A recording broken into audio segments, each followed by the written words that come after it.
small losses Wednesday following the Federal Reserve's interest rate hike. American Family News is online at onenewsnow.com and download the One News Now mobile app. I'm Rusty Pugh.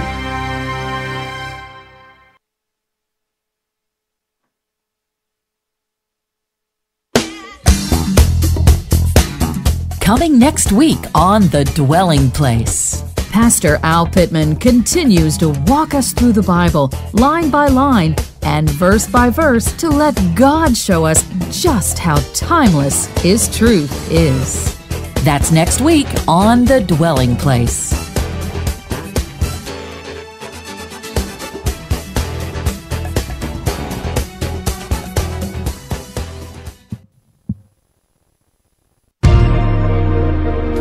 Welcome to Stacy on the Right with your host, Stacy Washington.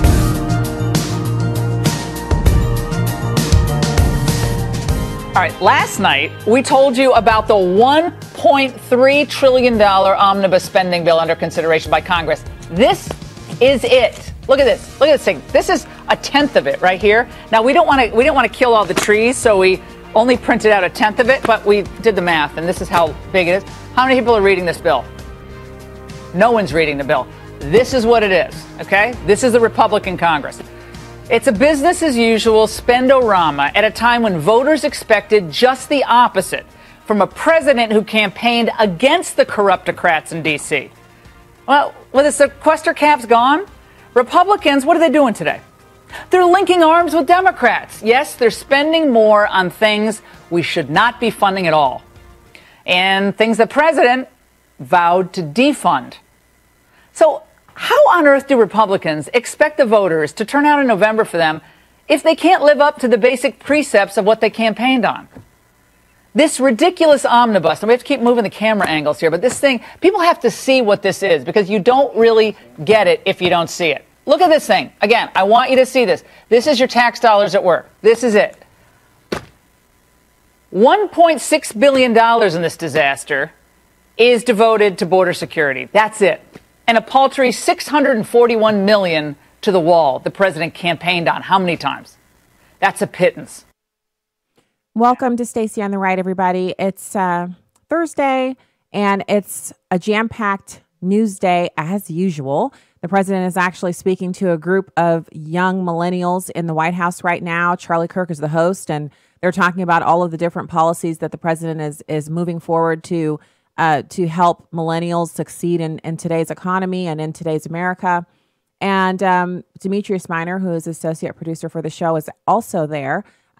He's actually in the venue at the White House listening to this fantastic presentation. It's very exciting to have this kind of connection, to have him there. So he may call in during the show and give us an update. I'm not sure exactly what the afternoon will look like for him, but we are on his radar if he has an availability to call in and let us know directly from the White House what the event was like.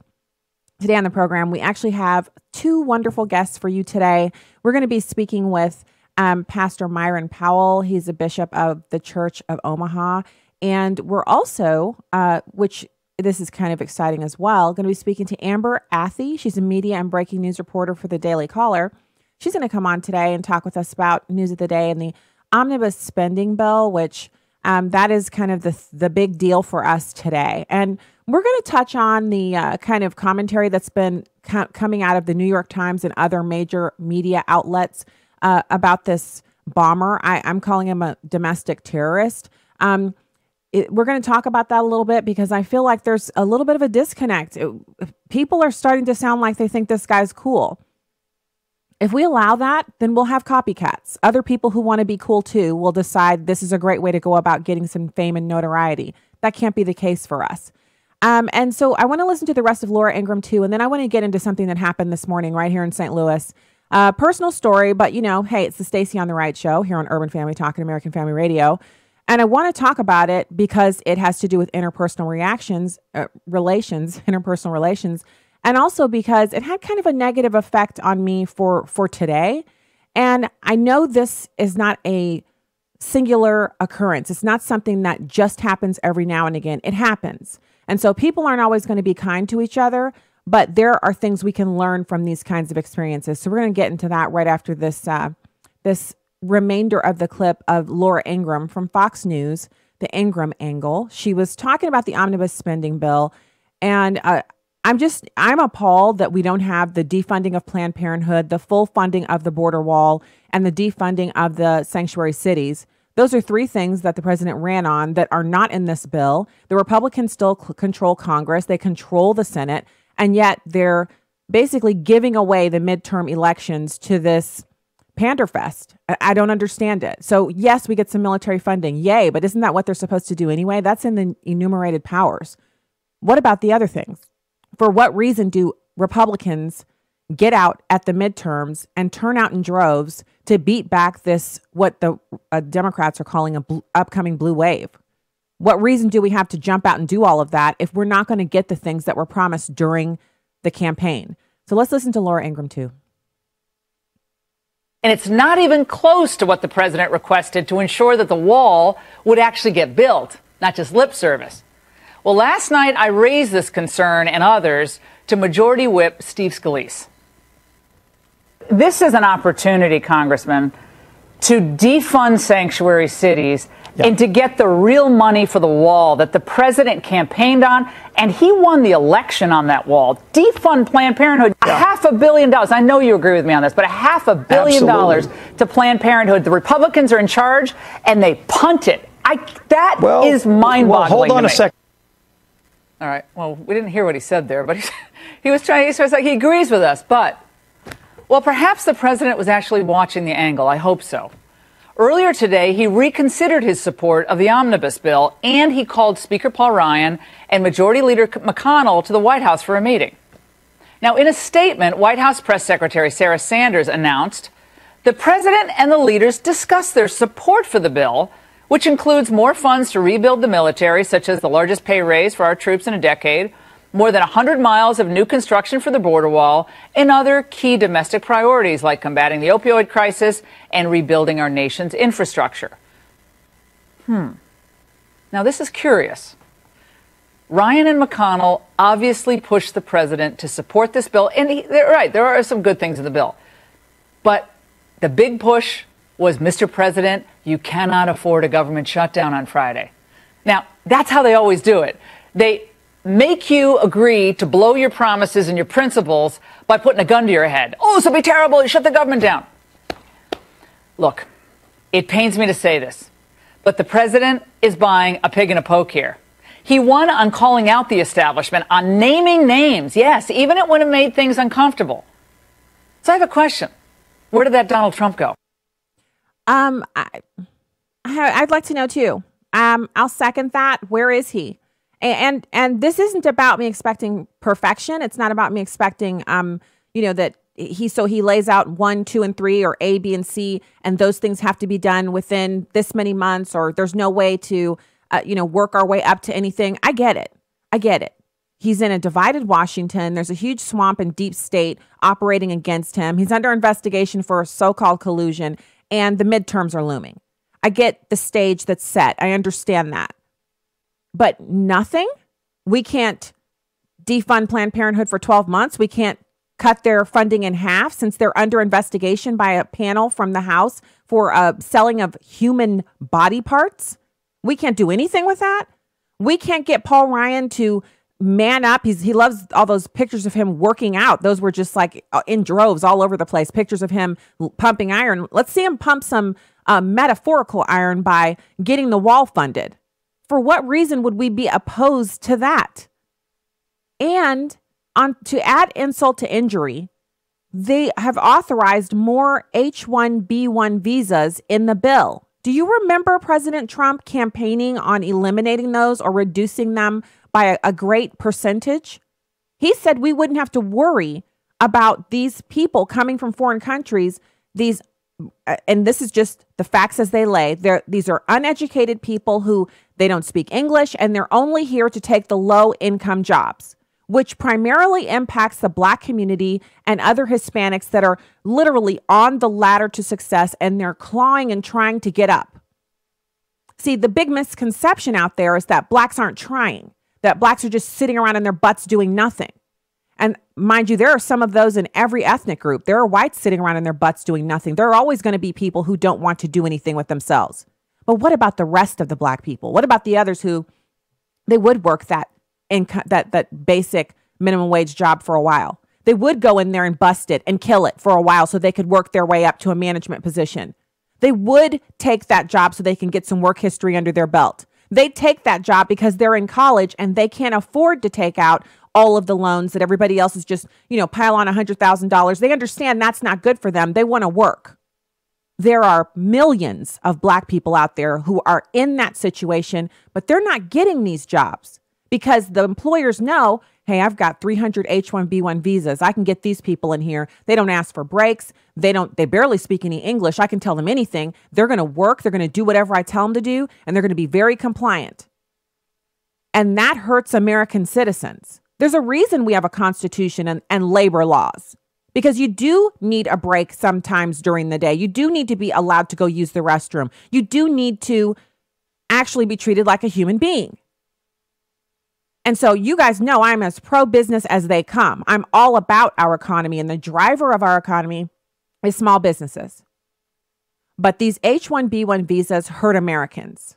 And I'm really appalled that President Trump is even considering this.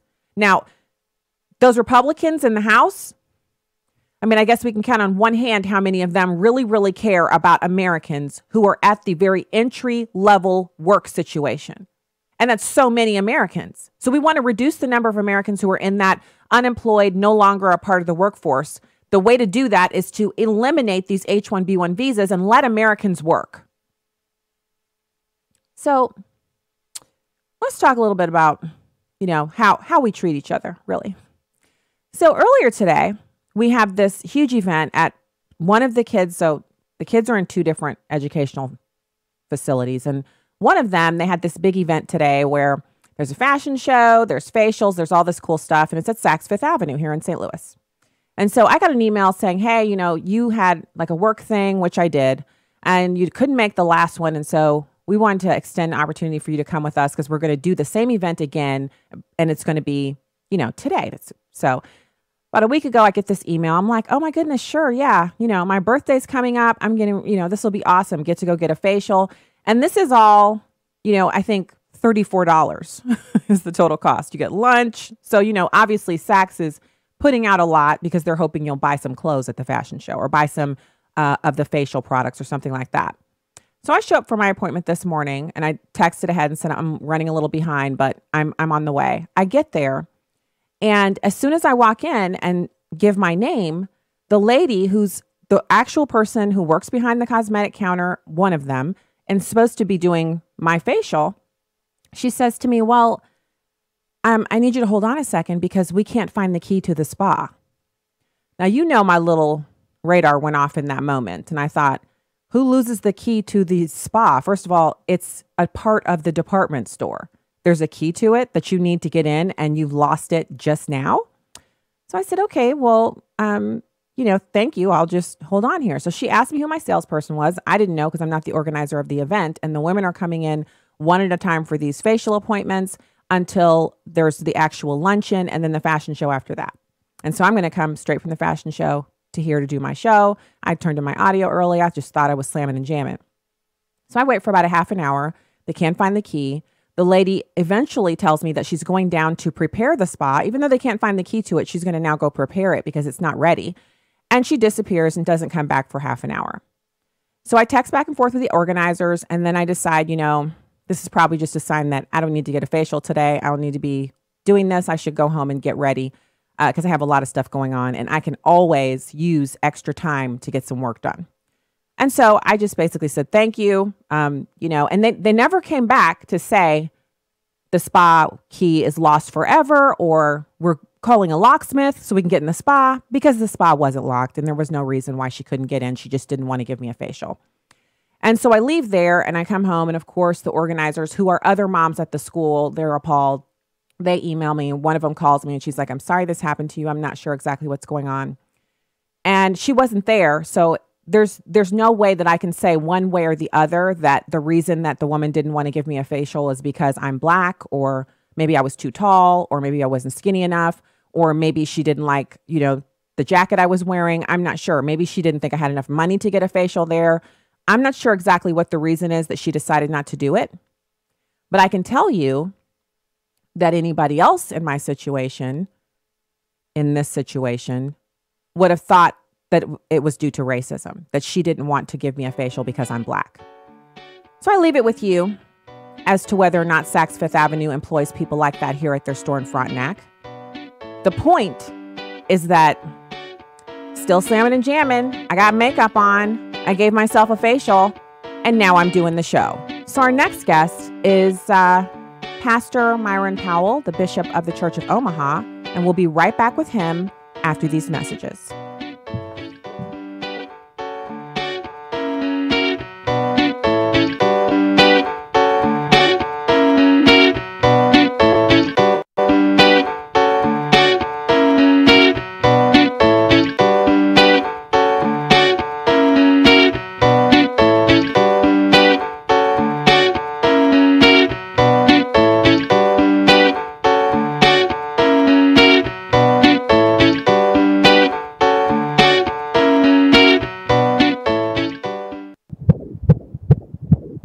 Isn't that a beautiful sound?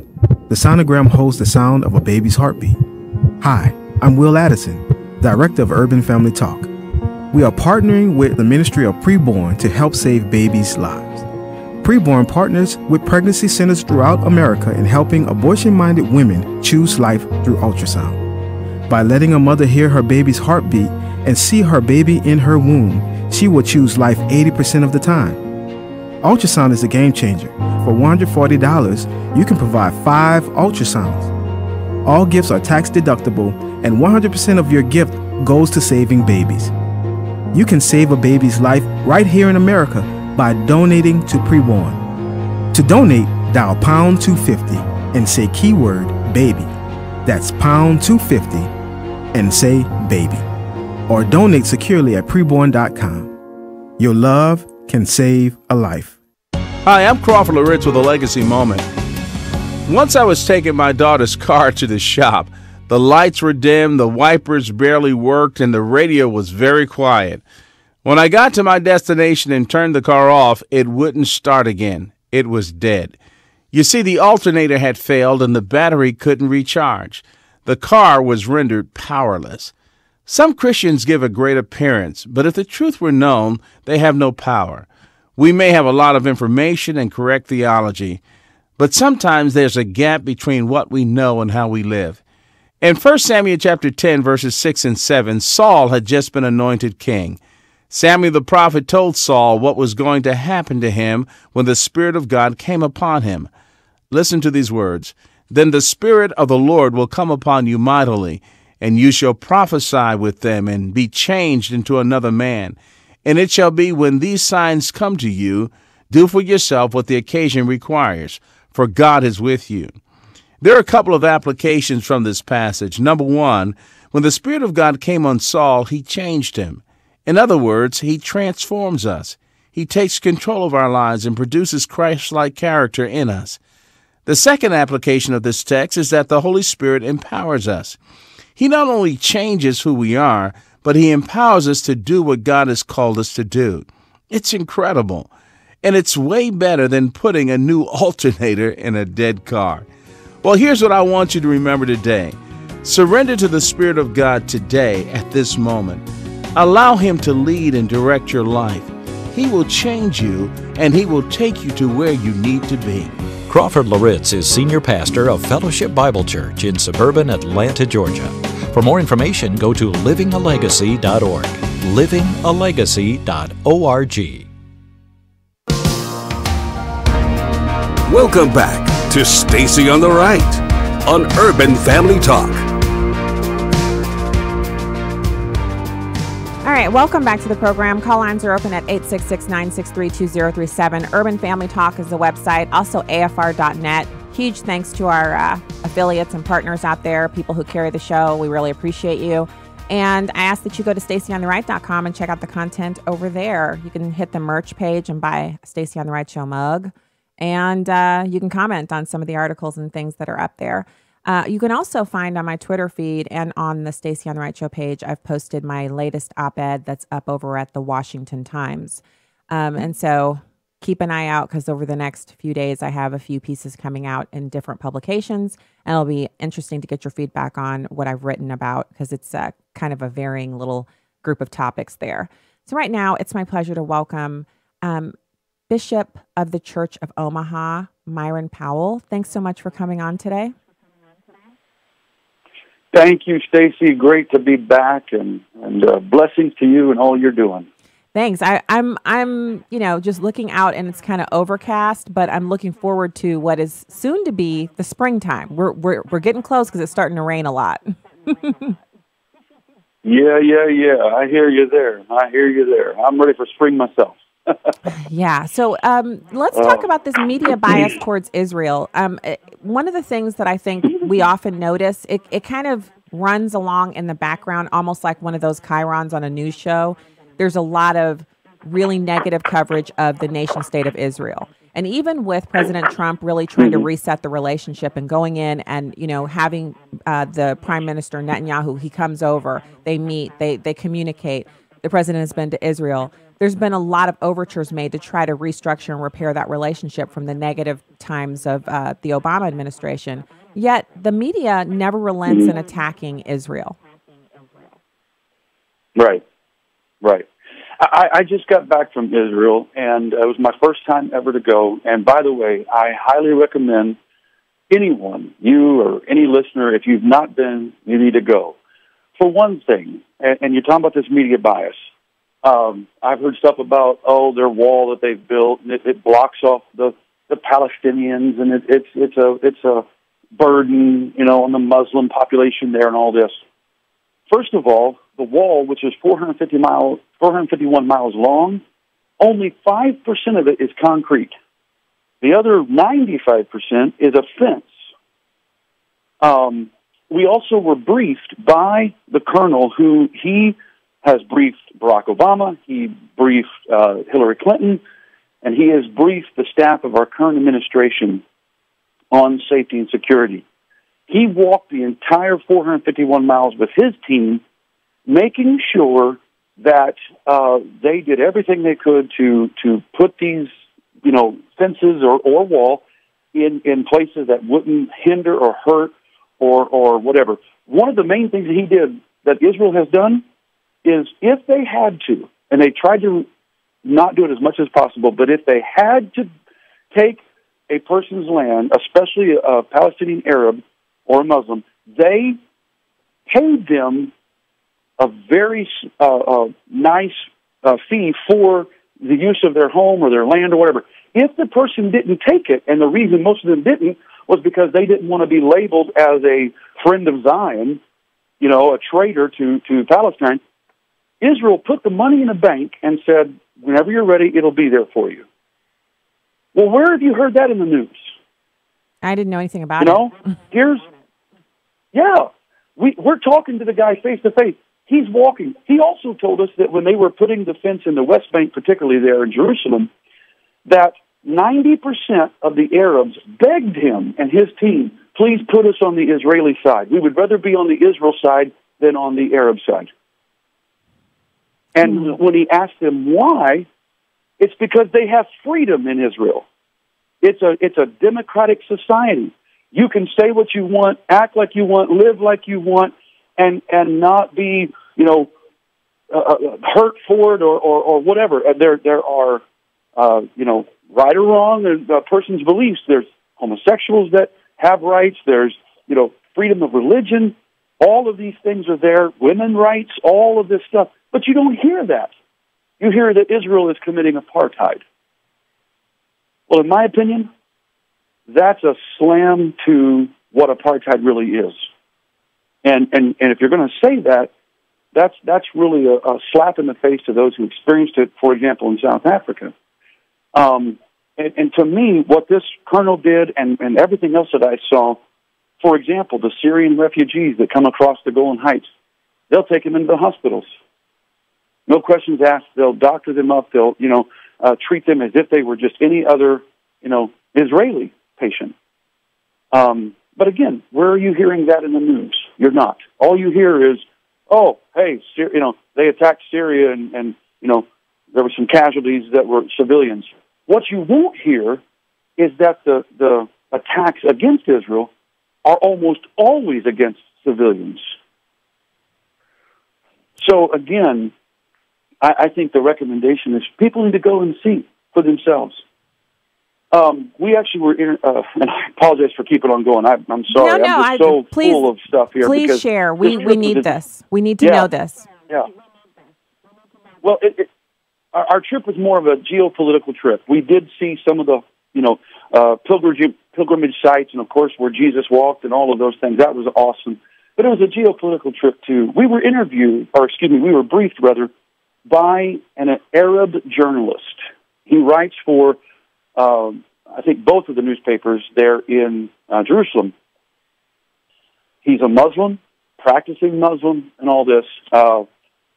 Believes Allah is God, the whole 9 yards. He said, I have a question. He says, why is it every one of these Middle East offices are always in Jerusalem? You don't find them in Ramallah. You don't find them in Gaza. They'll base themselves in Jerusalem because they can say what they want to say, even to the point of throwing Israel under the bus while they're in Jerusalem experiencing the freedom to say what they want to say. And even if they're saying something against these other places and saying the Arabs do this, right? Go ahead. Yeah, even if they're saying something against Israel, they're still permitted to speak whatever they believe, and Correct. They also don't have to worry about their facilities being blown up by Israelis. Right. Exactly. Well, and his name was Khalid. I don't remember his last name, but he has toured the United States. He's been on Fox News and others, major news outlets. But he was in the United States at 43 universities last year speaking about, the two-state solution and all this. He and one of the universities there in Israel had conducted a poll, okay? The way he was explaining it, it would be on the par of some of our, like Gallup or other polls that are very trustworthy. The data is scrutinized. It's not just a false poll, 90% of the Arabs said they would rather live with Israel in control than under a two-state solution because they have zero freedom under any kind of Palestinian rule whatsoever. He himself, being an Arab, he says, I was at these 43 campuses, and many of them would say, oh, Israel's that he would ask them, have you been? Have you seen? Have you gone? And we begin to argue. In one university, he was at the University of Michigan, he had to be actually escorted out by 9 police because of threats against him there at the university. Because all they wanted was just to yell and scream and throw their hate without really looking at any of the facts. And here's a guy that's not even Israeli. He's an Arab Muslim, and he's not necessarily defending Israel as far as, he worships Allah and all of that, but he's saying, you don't know the facts, you're not there. And I think that's the reality, is that even he himself said, I would much rather live in Jerusalem. He said, my wife tells me, she says, honey, I would rather you go to Ramallah or to Gaza or to Syria. I feel that you're safer there than when you go to these campuses in the United States. Wow. Because they don't want to hear the truth. They want to vent and scream and yell and, say that Israel is committing apartheid and it's, they have no right to the land. Okay. But go and talk to them. Here's another fact. On the Israeli Supreme Court, one of them is an Arab Muslim, duly elected and serves.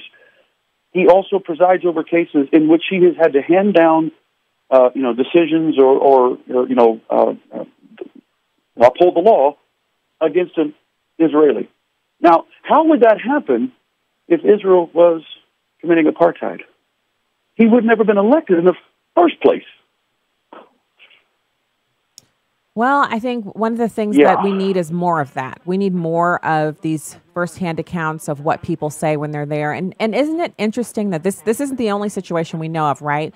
Where what's purported or what's put out as this is how things are is different from what we hear from people who are actually living it. Because it's easy for us to talk about Israel over here. It's easy for the news people to put out stories. It's another thing to do what you did, which is travel over there, meet people, talk to them, and hear them in their own words and their own voices talk about, really, it sounds to me like they have a deep respect for Israel as a country, and they prefer it to other places in the world.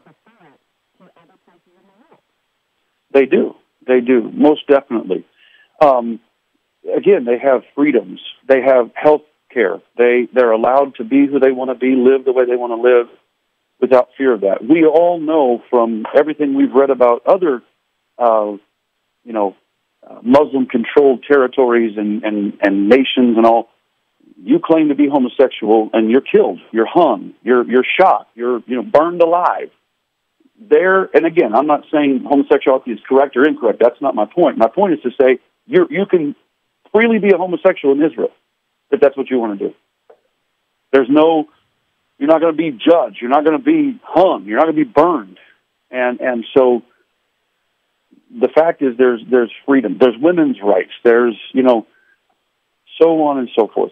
My eyes were so opened when I began to see some of these things. One of the things, though, that also stood out to me was, and I've used the word Palestine in this conversation already today, but that word stemmed from the Roman emperor who, after destroying Jerusalem in the first century, said, let's call this land Palestinia. And he did it as a slam against the Jews and the Hebrews because that was Philistine was their greatest archenemy, during their earlier history. So there's really no land of Palestine. There's really no city and then when you look at the fact that they've had control of the land for many, many years, when you look at the fact that even though Israel won Gaza, they gave it back. They've given the West Bank. When you look at the fact that every time that they have said, we'll give this, we'll do that, the Arabs have said, no, no, no, no, no, 5 different times specifically, as a matter of fact. And they've never set up a Palestinian state. They've never established a Palestinian government. When you look at the billions of dollars that have been given to these various rogue nations and who have missiles aimed at Jerusalem and Israel, who have in their charter, they want the destruction of Israel. They want the destruction and the annihilation of all the Jews. And you would think that those billions of dollars would go to help with schools or hospitals. No. Instead, they put their base in a hospital, so that way they hopefully protect themselves from being attacked. Because Israel's going to not bomb a hospital because of the innocent civilians that are in there. But again, you won't hear that in the mainstream media. Yeah, I have to say that go ahead, that's one of the things that really that burns me up, because I feel like the American people and people all over the world should be able to make their own decisions about what they feel like the behaviors have been. And so Israel is in a really bad place because no matter what they do, as you talk about the things that they do to try to help the Palestinians, even allowing the Palestinians who have bombed them, if a Palestinian blows themselves up on the border or, at one of the entry points, they'll take the Palestinian, if there's anything left, and they'll take them to the hospital and try to save their life, even though that person may have killed, Israelis that were nearby with a bomb. So they do this with everyone that they're in an enemy combatant with. They take the enemy combatants and they treat them in the hospital. They also treat the families of suicide bombers and children who can't get, the advanced medical care in their own country. They'll bring them into Israel, even though the family members of that child are they're bombers, they're terrorists, but they'll bring the kid in and operate on them and free of charge and then send them back. I don't see how they could be any nicer because they're doing stuff on, quite honestly, I'm a Christian. I love God. I know I'm commanded to love people. but I just don't have it in me to behave the way they're behaving. They truly are much better than, I don't know anybody that would take their enemy's child and treat them for free. I mean, for a year, I saw a story where they were treating a little kid for like over a year and then sent that child back to a family that, is suspected of having bombed them and sent rockets over the border. Mm-hmm. I don't think I could do it. I just don't think I could do it. And so they do it all the time. This is the way they live. It's amazing. Yes, it is. Here's the facts, Stacey. And by the way, you're absolutely right. We heard multiple stories. In fact, our guide told some stories such as that, and how he loves his enemy even in spite of that. But here's the facts. If the Arab world, and particularly those nations around Israel that hate her, were to put down their weapons, tomorrow we would read that there's peace in the Middle East. If Israel puts down her weapons, tomorrow we'd read that Israel no longer exists. And that's the stark reality of all of this. She's surrounded by enemies on all sides, and until you've gone and seen and talked to some of these people and met these people, and I walked in the Muslim quarter. I walked in the Jewish quarter. We've got the music going, and quarter. we're definitely out of time. But thank you so much for coming on today. Talk to you again soon. We'll be right back with more after this.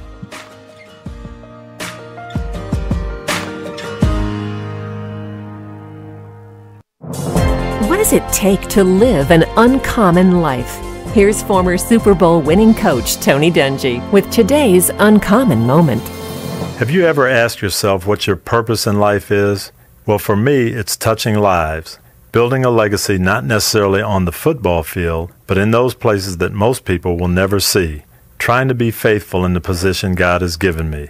I love coaching football, and winning a Super Bowl was a goal I've had for a long time, but it has never been my purpose in life.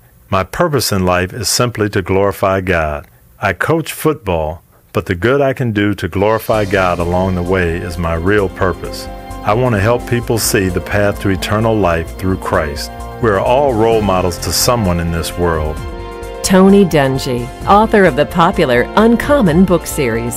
Discover more at CoachDungy.com. That's CoachDungy.com.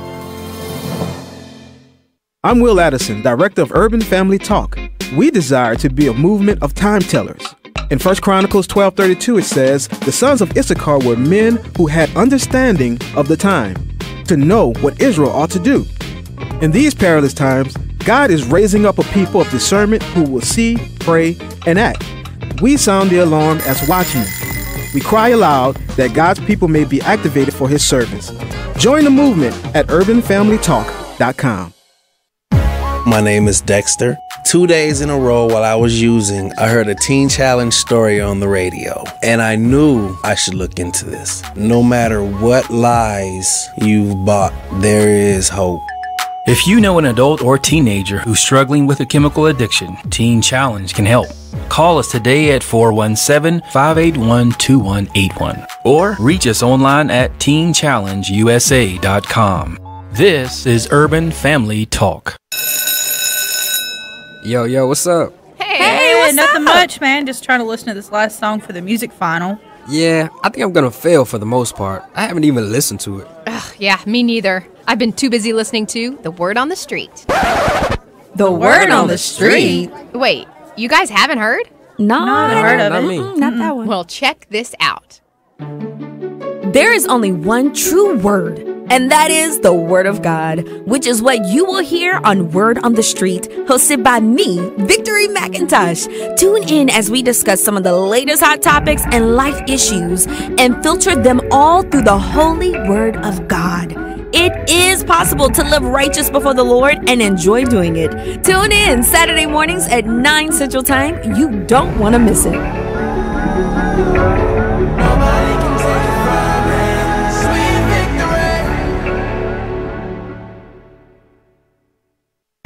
This is Stacy on the Right on Urban Family Talk. Well, they're doing it not because they want to do it, because they have to compromise with Democrats who have a totally different feeling about spending than you do. Yeah, but Brian, the American people didn't elect Democrats to control the United States Congress. They elected Republicans. I don't think we told the voters when we were running for the job and they gave us the privilege to come here and serve that we were going to continue to fund Planned Parenthood. We were going to restrict Second Amendment liberties, let some bureaucrats take away your Second Amendment rights, not a court of law. I don't think they said we were going to fund this gateway earmarked boondoggle project and not fund the border wall. I mean, the one thing we don't fund is the one issue we all campaigned on, a border security wall, and that is not in the legislation. So it can't get any worse than this bill. We should stop. We should go back to the drawing board. If we have to do a short-term funding bill, do that, but go back and do something consistent with what the voters elected us to do. Okay, and so what did we elect them to do? We elected them to get over there into Congress and to satisfy the priorities that were laid out in the 100-day plan by President Donald Trump. And many of these same individuals, they ran on similar platforms to the president. They claimed that they had a strong desire to defund Planned Parenthood and to bring some sense into the border situation, and that they supported Donald Trump's wall. I mean, it's not like we're making this stuff up or we just decided ourselves, you know what we'd like to see, and then we just made it up and we're waiting on them to do something they've never heard of before. And that's why this whole situation stinks. That's why it stinks. So over on the YouTube stream, people are commenting about the, colleges not dealing with facts. And some of the commenters are really, really happy that Pastor or Bishop Powell was able to come on and tell us his firsthand experiences in Israel. Really, I enjoyed that a great deal. It was really nice to have him tell us what he experienced while he was there, and that he got to speak to so many people and just to learn about what really goes on there. And I've heard others talk about it, but it's always fresh. It seems like it's always just fascinating to hear about what happens in Israel. I've seen pictures. I've definitely read things about it, but nothing resonates more than firsthand accounts. So we really appreciate his time today. So I said I was going to go over a little bit about this spending bill. And there's a number of pieces, as soon as it comes out, like the Washington Post has something out about the tentative agreement on the spending bill. And so I'm sorry, I'm not happy about it. I'm not happy about what they've come up with. So apparently the negotiators got together and came up with this agreement 52 hours before the government shutdown deadline. So the first thing is, are we really paying these people $172,000 a year to wait to within 3 days of when the deadline is to present their final, this is what we want to do? Are we really paying them that kind of money to do it this way? Do you know of any business, any Fortune 500 company, or any small business for that matter? Because I find that often when in my interactions with small businesses, they are so sharp. I mean, I've had a small business owner tell me over lunch once, I said, boy, you're just so on it. She said, I can't afford not to be. She said, I don't have accountants to, paper over anything that I do that's wrong. And she said, I don't have a team of lawyers to fix things for me if I blow it. And so I have to check everything, and I have a team of people who work for me, but they're relying on me to make sure everything goes okay. So this business stays afloat and they can get their paychecks because they're working. So I have to be ahead of the game. And I was just marveling at how she was managing everything. And she was really nice. She talked to me about how she'd done a project management class, which is not the field that she's in, but she took the project management class to get a certification in it because she felt like running her business was like managing a project, a huge project. And she was very open with how hard it was for her to get to that point and how she had to discipline herself and train herself to always hit deadlines early. So she's a month ahead of her deadlines. That doesn't mean she turns things in a month ahead. It means she's ready to finalize things a month out. And if it can't be done a month out, then it's 3 weeks, it's 2 weeks, it's 1 week out. Never 2 days out. She's never still figuring things out 2 or 3 days before the actual deadline. And so it's funny how sometimes you'll be chatting with someone and you'll get up and you'll think, oh, that was interesting. Wow, I learned a lot from her. Or really, you're just kind of impressed by the person. And the information doesn't specifically apply to you in your situation in that moment. But then later, like right now, I can just hear her voice. She couldn't have been more serious when she said, There's no way I would ever wait until just a few days before. Because I was like, oh, this doesn't have to be completed until, the end of this month. So when, are you sure you want to meet this week? And she said, oh, I like to stay ahead. And then when we sat down and had the meeting, we were a month away, and she started telling me this. Well, I have to do this because I own my own business. I have to do this because I don't have the resources of a really large company. And I like to be ahead. And this helps me sleep at night. I was thinking to myself, boss, she's got this stuff down. And so let's flip the coin back over to these legislators. They're elected and they do have staff. They have, on average, 20 staffers. 18 to 20 staffers is the average for these individuals in their offices. These are the people who help them stay up to snuff. So why are we just hearing about them negotiating down to the wire and getting something that they can now present to the president 52 hours before the deadline, before the government literally shuts down, which means nothing because only, 11% of the government is non-essential. So all the rest of it is essential. Not essential, essential. Okay. I'm just trying to figure, how do we as Americans accept that? Why do we accept them saying that, 11% of government's non-essential? The rest, we must have. And so they're going to shut it down, which means only 11% of government will be shut down. The rest of it will be running just fine, like a finely tuned machine. So the overall spending is the Omnibus Appropriations Bill that doles out funding for the remainder of fiscal year 2018. That is until September 30th, which we can count on them on September 25th, making an announcement about how they can't get anything done, and this is the best they can do. And ooh, look at these shiny baubles, and Planned Parenthood will still be funded and everything else. So they're just going to do this so they can get themselves over the hump being from here to September. So they're going to, fund these things pursuant to the 2-year budget agreement that they reached back in February. So under that agreement, defense spending generally favored by Republicans is set to jump $80 billion over the previously authorized spending levels. Domestic spending, which is favored by the Democrats, rises by $63 billion. Now, I'm going to skip through kind of the details on that part because the parts that we care about, the border wall, I think that's why you're listening right now. You're sitting there with your coffee. And you're like, okay, Stacey, I'm going to hear border wall. So here's what they're doing with the border wall. The bill provides $1.6 billion for barriers along the U.S.-Mexico border. And I remind you at this point, I stopped, let's put a pin in it, that the president asked for $21 billion, and they're giving him $1.6 billion. There are serious strings attached to that money. $251 million is earmarked for secondary fencing near San Diego, where fencing is already in place. $445 million is for no more than 25 miles of levee fencing. $196 million is for primary pedestrian fencing in the Rio Grande Valley, which is a primary entry point for illegal aliens. And then $445 million is for the replacement of existing fencing in that area, and the rest is for planning and design and technology, not for construction of new wall. The biggest catch is this: the barriers authorized to be built into the act must be operationally effective designs already deployed as of last March, meaning none of the president's big, beautiful wall prototypes can be built, quoting the Washington Post. And just allow that to sink into you for just 1 second. These Republicans raised billions of dollars for their reelection campaigns, and they spent it.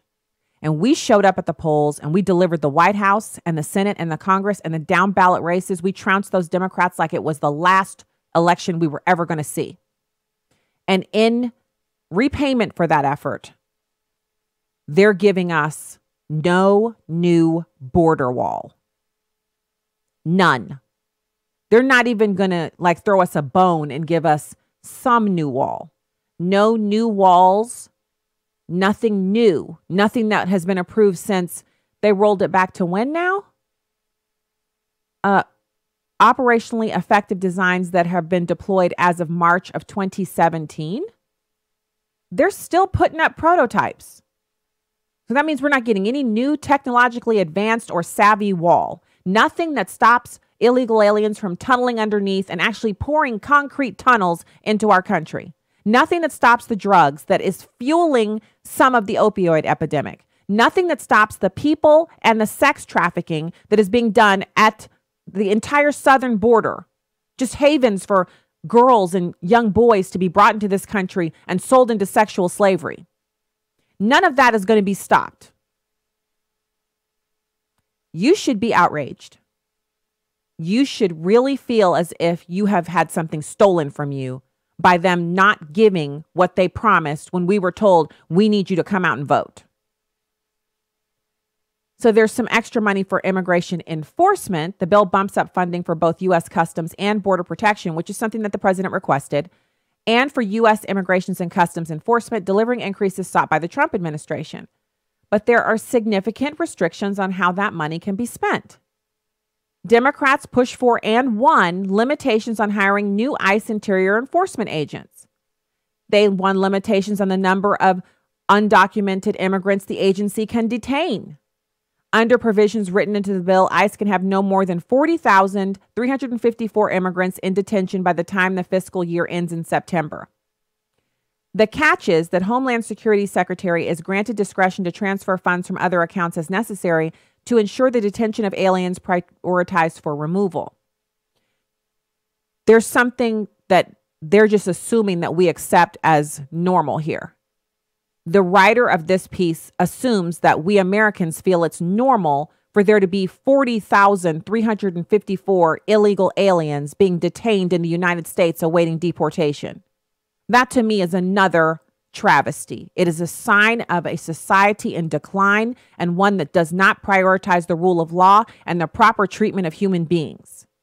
Those people should not be allowed into the country so that they can be detained like cattle. These people are carrying communicable diseases.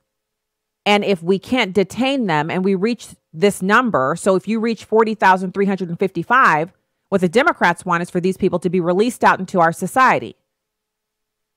Do you understand that? That's what this is. Lawlessness. So there's money for infrastructure, whatever. There's money for health care. What they did was the GOP senators, Suzanne Collins from Maine and Lamar Alexander from Tennessee, wanted a measure that would have allowed states to establish high-risk pools to cover costly insurance claims while restoring certain payments to insurers under the Affordable Care Act. Trump ended the cost-sharing reduction payments in the fall, but supported the Collins-Alexander language. But Democrats opposed it because they said it included language expanding the existing prohibition on federal funding for abortions. Now, if the language can be expanded, then it's not a federal prohibition on the funding of abortions. Now, is it? I mean, we really have to dice the words with these people. That's the game they play. If there can be language added that further restricts federal funding of abortion, that means abortion is federally funded in this country, and it's not allowed the way the Democrats always say it is. I mean, if you can read and comprehend, you can see a whole bunch of stuff here that's wrong. But let's keep going. So on guns, this is important. The bill includes the Fix NICS Act, which is bipartisan legislation aimed at improving the national instant criminal background check system that is used to screen U.S. gun buyers. It provides for incentives and penalties to encourage federal agencies and states to send records of the federal database in an effort to prevent the type of oversight that enabled the Sutherland Springs, Texas massacre, 26 people killed.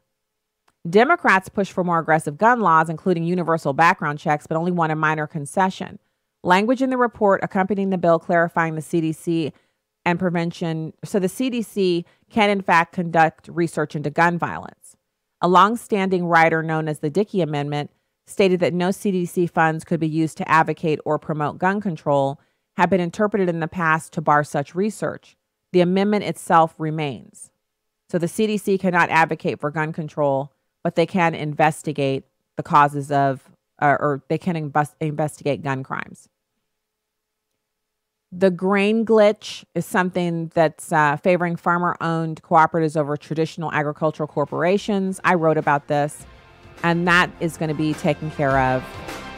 And the IRS is going to have to get some more money. They're getting more money instead of getting their budget slashed.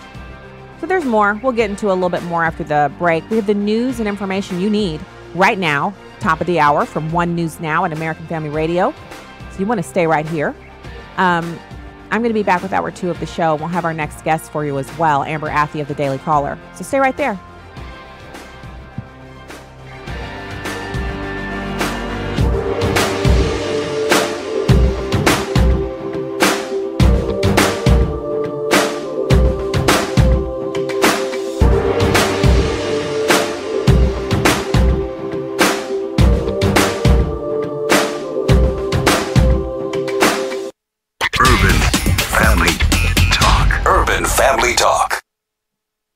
There's a lot happening around us. That's why Christians need to stand strong on family values and morality. Hi, I'm Ray Rooney, editor of The Stand, a blog from the American Family Association. The Stand has timely, carefully written articles on relevant cultural issues that you can quickly forward to others. Visit afa.net/The Stand. Truth, wisdom, empowerment. Urban Family Talk, a ministry of the American Family Association. American Family News, I'm Rusty Pugh. A $1.3 trillion spending bill needed to avoid a government shutdown tomorrow night has cleared a critical step. Jared Halpern has the latest. There are certainly things in the $1.3 trillion omnibus spending bill that both Republicans and Democrats like, but Maryland Democrat Steny Hoyer complains it still isn't a way to legislate. But the real problem is nobody knows what's in this legislation. With all due respect to the chairman of the Rules Committee, he hadn't read this bill. Full text of that spending bill was released last night, totaling more than 2,200 pages. That has drawn complaints from rank-and-file members on both sides of the aisle. The omnibus narrowly survived a procedural vote. It will set up a vote on final passage in the House later today. On Capitol Hill, Jared Halpern, Fox News. An immigration enforcement advocate is praising a small California community for deciding to opt out of the state's contentious sanctuary policy. Chad Groening has more. The Los Alamitos City Council voted 4-1 to opt out of the sanctuary policy, saying they hoped others would follow their lead and defy the state's edict to not cooperate with federal immigration officers in their pursuit of illegal alien criminals. The council must vote again next month to finalize the opt-out. Los Alamitos also plans to side with the Trump administration in its lawsuit against California's sanctuary laws. Jessica Vaughn is a former Foreign Service officer with the U.S. State Department, who now serves as Director of Policy Studies at the Center for Immigration Studies. She applauds the city of Los Alamitos for standing up against California's government, which has imposed what I think is a clearly unconstitutional sanctuary laws on the entire state, not only unconstitutional, but very, very bad policy. And Vaughn expects the state attorney general to go after Los Alamitos with a vengeance. Given the right scenario, it could really expose how bad these laws are and really how crazy the attorney general is. I mean, he's promised to go after people for violating the laws, and I think he'll make good on that promise, and I think he's going to look really bad if he does, but maybe that's what it's going to take. Vaughn says until California gets some braver politicians willing to take on this issue, the Trump administration is going to have to try to save California from itself. I'm Chad Groening. Gay activists are weaponizing social media platforms to go after anyone who doesn't agree with them, and for one Christian, it was a nightmare. Pastor Rich Penkoski, as we've told you before, has some experience dealing with gay activists, but nothing compared to the fire that a gay activist named Paula rained down on him when she found out he did not agree with her view of sexuality. Paula found and published Penkoski's home address. There followed a flash mob of hate. They sent feces to her house. We were forced to move because of a threat of death and putting a bullet in my head. Then the truly horrifying happened. Penkoski was contacted by a man and his wife who said they were on the way to his house. They started saying, "Oh, we want to see your kids. We want to take your kids on a field trip. We brought your kids gifts. Can we see you? Can we come to your house?" That set off all kinds of alarms in Penkoski's head, so he checked the sex offender registry. And sure enough, he has to check in and register for the rest of his life for molesting a 10-year-old and a 14-year-old. They then showed up at my door, at my house. So my wife and I, we got in our car, took our kids, and we left. This man found this because of Facebook. Penkoski had been reporting Paula to Facebook, the stalking, the threats, the multiple profiles. He reported this woman to them specifically. Specifically, this woman, her fake profiles. I gave them links to every single profile. I gave them documentation. And Facebook said it does not violate their terms of service. Penkoski has some strong suspicions that things are not right at the social media giant. Why is it that Christians, the rules don't seem to apply to the LGBT activists? And this is a consistent theme we see. No matter what, they always have an excuse to protect them. In an interview with American Family News, Facebook denied that a bias exists. But we've seen the evidence, and Penkoski makes a compelling case. I'm Steve Jordahl. Long-term U.S. mortgage rates were up slightly this week, the 10th increase in 11 weeks. Mortgage buyer Freddie Mac says the average rate on the 30-year fixed-rate mortgage rose to 4.45%. For American Family News, I'm Rusty Pugh.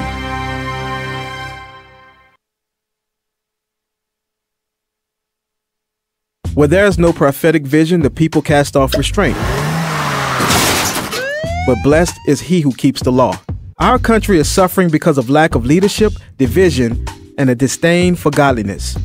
Urban Family Talk exists to be a prophetic voice as we speak on matters of religion, family, and culture. We will not be silent on issues plaguing our communities today as we sound the alarm of truth, wisdom, and empowerment. Join the movement at urbanfamilytalk.com.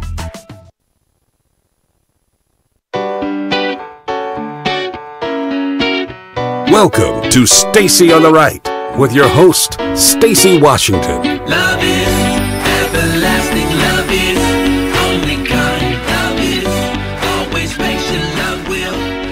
Press always asks me, don't I wish I were debating him? No, I wish we were in high school, I could take him behind the gym. That's what I wish. What would you do in a debate with him if he tried that? If he come over and leaned over back of you?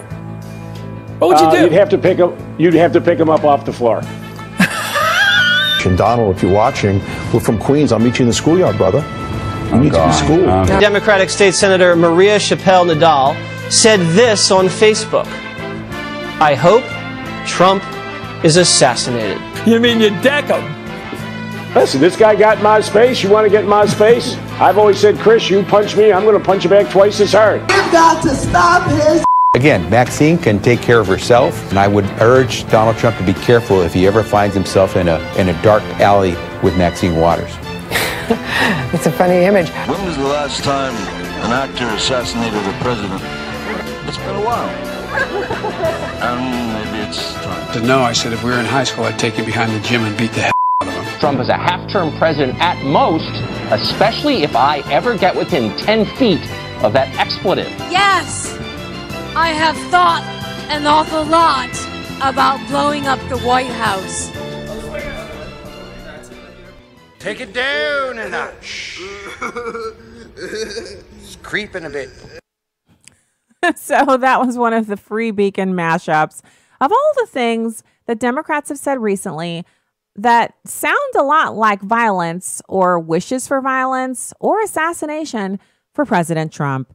And why are we listening to that? Well, welcome back to Stacy on the Right, you guys. We're listening to it because that's what's going on in this country. And the same people who say those things are the same people who are perennially outraged at the idea that somehow, President Trump talks smack on Twitter.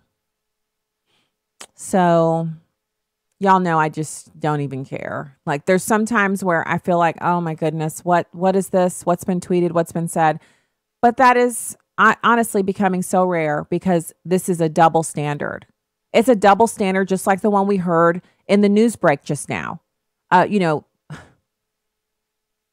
Groening's reporting about this pastor who runs afoul of this LGBT movement, and they publish his home address on Facebook. Facebook should have immediately taken that down and suspended the accounts or deleted the accounts of anyone who partook in that. But they didn't. So they have pedophiles visiting their home. Are you kidding me? But the same people who think that's okay are so appalled when President Trump talks, he does a little WWE smack talk. We're supposed to be so shocked by that. Have you turned your television on recently? Have you looked around on online social media? Have you seen the filth and degradation that's going on? Have you even just sit at a coffee shop See how many times you hear the F-bomb dropped. Go to a basketball game or a soccer game or a lacrosse game or a football game and see how many times in the stands you hear the parents dropping the F-bomb. Walk through there and what do you smell? Weed, alcohol, sometimes at Christian sporting events. I mean, let's not act like there's this huge delineation between the different segments of society. Everybody is just doing whatever they want to do. But all of a sudden, we're supposed to be clutching our pearls and just perennially flabbergasted and upended and shocked over what? What did he say exactly that we're supposed to be surprised by? It doesn't mean I approve of it. But am I really supposed to be just shocked? No, I'm just not. I'm not shocked. So speaking of Facebook, and that brings us to the next bit of information here. So you guys might have seen the Cambridge Analytica story that the Democrats are frothing at the mouth about because apparently it's only bad if Cambridge Analytica worked with Republicans. When they were working with the Democrats, they were brilliant. And Barack Obama was a genius. And he and Mark Zuckerberg were best friends. And everybody was giving the golf clap and putting up memes of Beyonce nodding her head. It was so cool when it was the Democrats. But now that they think Republicans might have benefited from some data breach or something like that, now it's a capital case. And Mark Zuckerberg has found himself that Facebook stocks lost 4% of its value, and he's had to go out and apologize for some things, mainly that regular everyday Americans who don't have anything to do with politics, people who actually use Facebook as a social networking site to share pictures of their children and grandchildren and pets and their last, whatever they ate for dinner, they're really surprised that they were involved. And so you've got all these regular news organizations that normally really they kowtow to Facebook because they provide them a lot of traffic. They're now doing tutorials. I saw like 4 tutorials over the last 24 hours of news anchors showing people how to either delete Facebook, how to suspend their account, or how to delete the apps that have access that are basically culling the information from your cell phone. It takes the info from your cell phone and it downloads it into Facebook, and it picks up all of the information that the apps on your phone are collecting. So the apps on your phone are collecting data that you want them to collect because you downloaded the app. Facebook authorizes those apps to deposit that information with them as well. And then they pull that up into their big data collection stream and they organize the data and they can figure things out about you because you only need a few key pieces of data to then kind of place a pattern. And then those additional infusions of data fill the pattern in and they have a full picture of where you are, what your habits are, everything about you.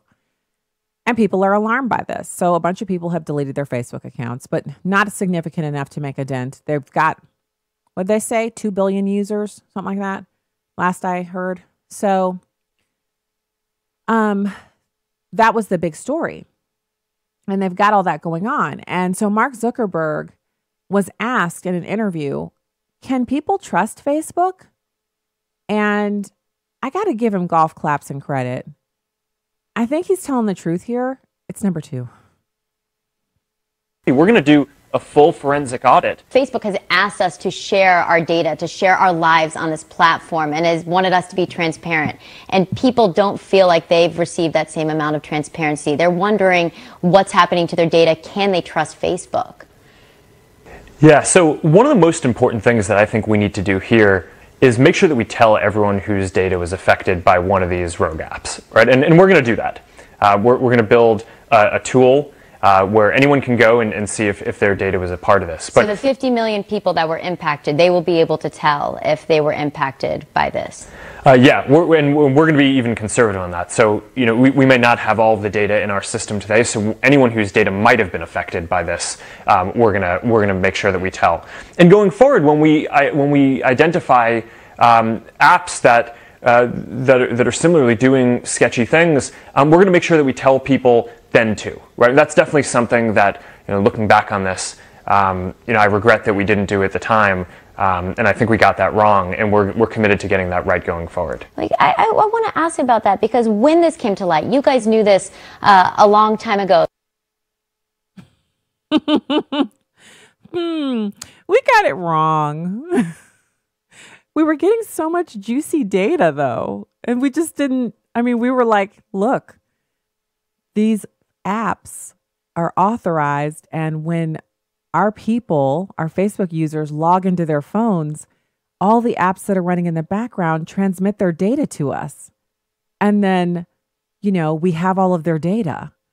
And I mean, we didn't tell them about it because, well, I mean, why would we? We like the data. It's so juicy. It's so delicious. It's so good. It's so free. They pay for the apps. They pay for the phone. They use the apps and the phone, and we get all of the data for free. It just runs in the background. They don't know it's happening. We know it's happening, but we don't really have any obligation to tell them because they're using our free service. And so, la-di-da. And so the reality of the situation is, just so we all know who we're dealing with, because full disclosure, I haven't deleted my Facebook page. They knew they were getting the data, and they knew that we didn't know that they were getting it. And the only reason they're telling us now is because they've been found out. So I kind of feel like that apology is more like, man, I'm sorry this came to light right now because we were just really, you just can't get enough good data. That's how these businesses feel. So this is the situation. And I'm actually not opposed to how all of this works because it's information technology. It's the tools, the technology that we use, the phones. We pay for the phones, but we don't pay to use Facebook, right? I mean, I've paid for ads before, but I do not pay to use Facebook. So that means that I know something is being exchanged. I know that. I know they didn't put Facebook together out of, a wing and a prayer and a few puffy clouds and good feelings. They put it together as an enterprise to make money, and that's what they're doing. But if you know something's happening and it's to your benefit and you want to maintain the trust of the individuals who they're in business with all of us, because in exchange for the free use of their product, they gather information about us and they sell that to their advertisers. And we're all aware that they're doing that. So since we all know what's happening, why not just be upfront and say, by the way, those apps are also communicating with us? Why did they need to wait until they were found out? And then they're like, yeah, about those apps. So, yeah, it's not going to be, I don't think they're going to change much. I don't think they're going to be in a situation where they're going to stop collecting data, but this is bad news for them because a lot of people feel like they don't trust them anymore. And I'm kind of surprised by this whole trust factor. And maybe it's because I'm on the right.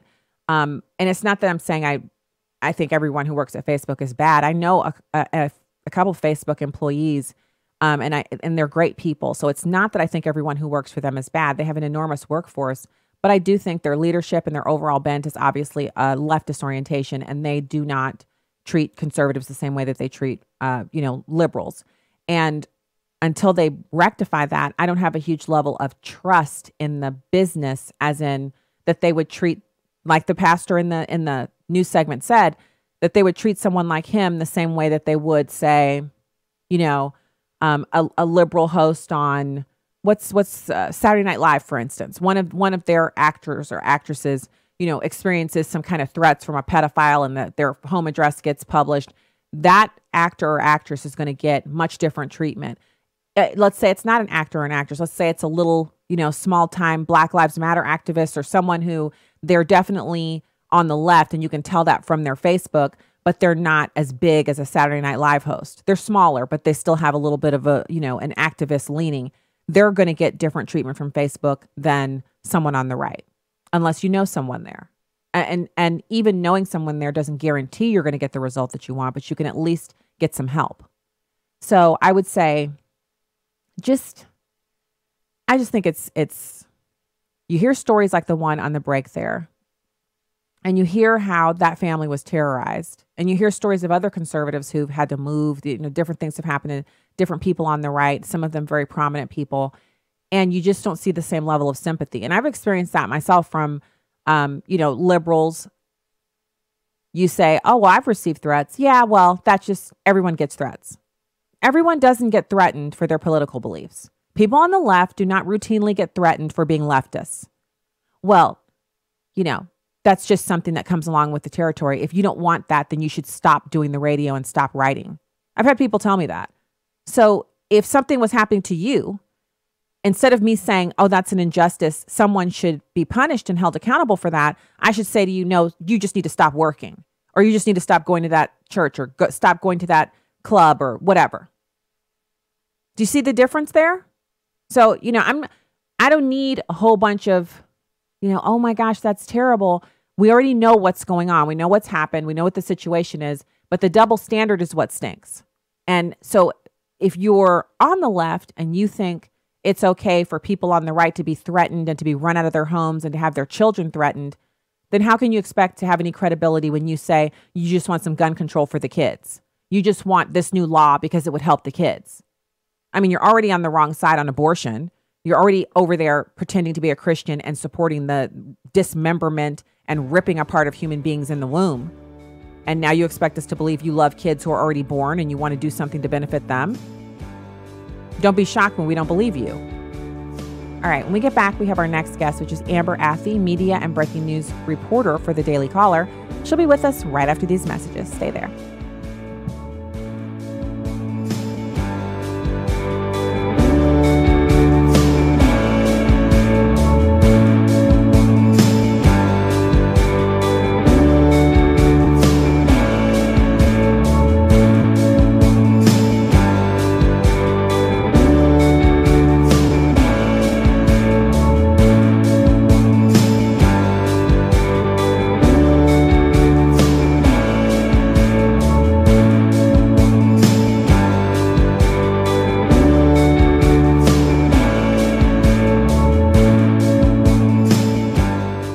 Hello, everyone. I'm Tim Wildman, president of American Family Association and American Family Radio.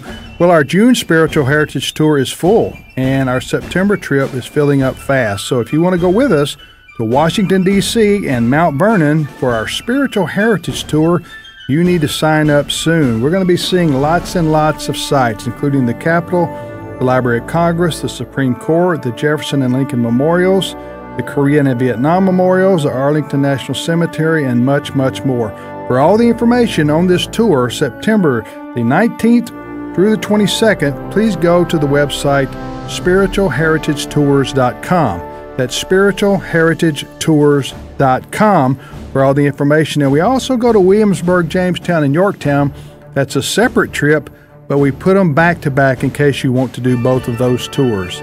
Again, that's in September. For more information, go to the website spiritualheritagetours.com. Hello, this is Bishop Harry Jackson of Hope Christian Church in Beltsville, Maryland. Jesus said, you would do greater works than he did. Despise not the days of small beginnings. Despise not small beginnings. We've got to evaluate the fact that when God calls you to something powerful, what he essentially says is, think big, because I'm big. Think like there is a big, big, big thing, but I want you to start small. Start small. In other words, align yourself to an architectural plan. Just recently, one of my spiritual sons and members of our communion of churches launched a church in a particular city, and it was an amazing success. Hundreds of people showed up, but nobody in the Johnny-come-lately microwave age would want to think nearly 2 years of prayer went into the big opening. Nearly 2 years of dragging yourself to a meeting that you feel like, I'm a little bit tired, I don't want to go tonight. Nearly 2 years of praying, fasting, seeking God on the regular have been invested so that God at a certain moment can breathe upon you and use your little stuff in a big, big way. God says, hey, if you do my will, I'm not only going to back you in ways you have never seen, I'm going to protect, I'm going to provide, and I'm going to be with you.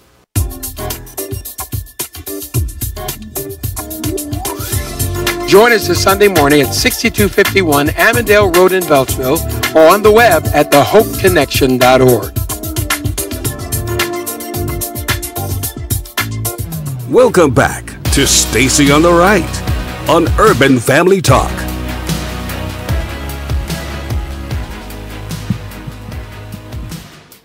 Welcome back to Stacy on the Right here on Urban Family Talk and American Family Radio, AFR.net, urbanfamilytalk.com. Those are the websites. And I am the host of the show, Stacy Washington. StacyOnTheRight.com is where you can find me, more about me and what we're up to. Also, you can go to nationalcenter.org and find out about the work that we're doing with National Center. We have a big project that's about to roll out that I'm very happy to be a part of, and we're going to be talking about that here on the program extensively. It's going to be a pleasure to be really just to get the information out there and start getting some reactions from you guys, the listeners. So the call lines are open at 866-963-2037.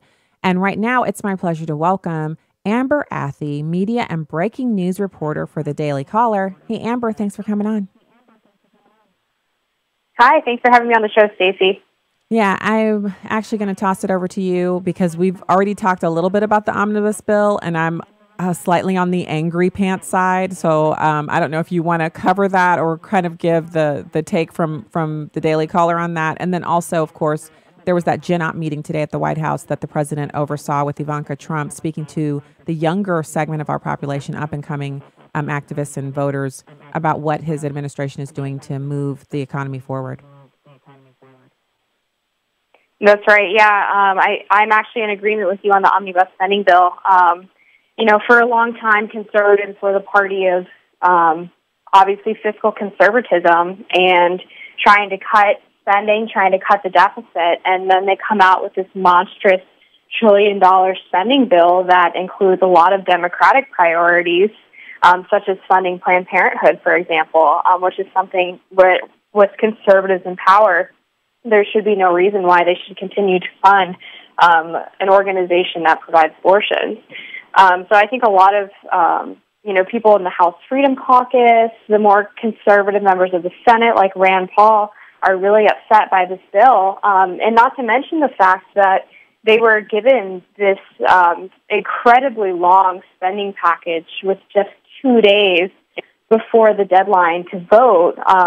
Otherwise, they risk facing a government shutdown. So there really isn't even enough time to read through something that it has so much spending and it has such an impact on the deficit that I think it's fair to say that people who are traditionally more Tea Party fiscal conservatives don't really have much to be happy about here.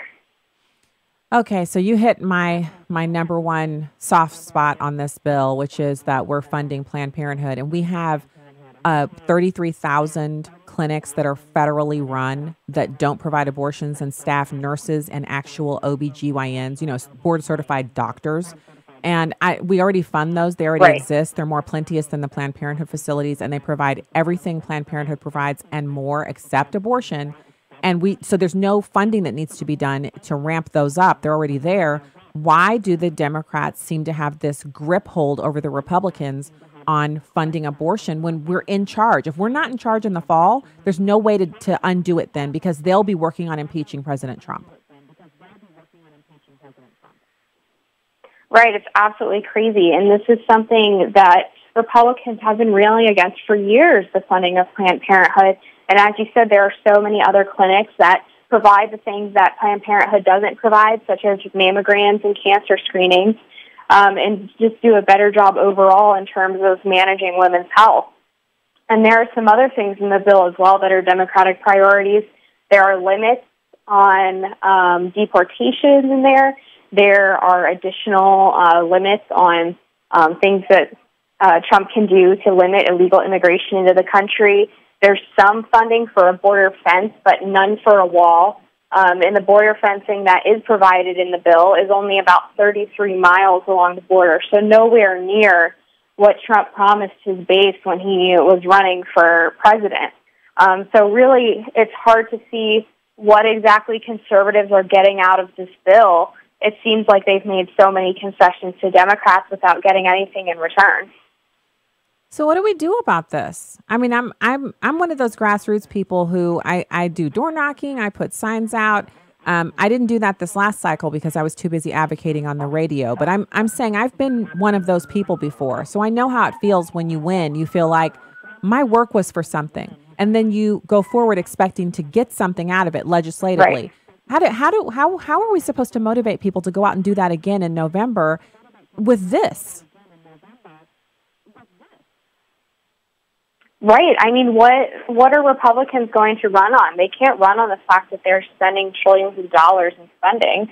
And I think we're going to see a similar situation to what we saw a few years back when Obama was in office, was that these moderate Republicans started getting primaried by people who are further to the right and a little bit tighter in the spending category. I mean, look at what happened to Eric Cantor when he was primaried by a more right-leaning person.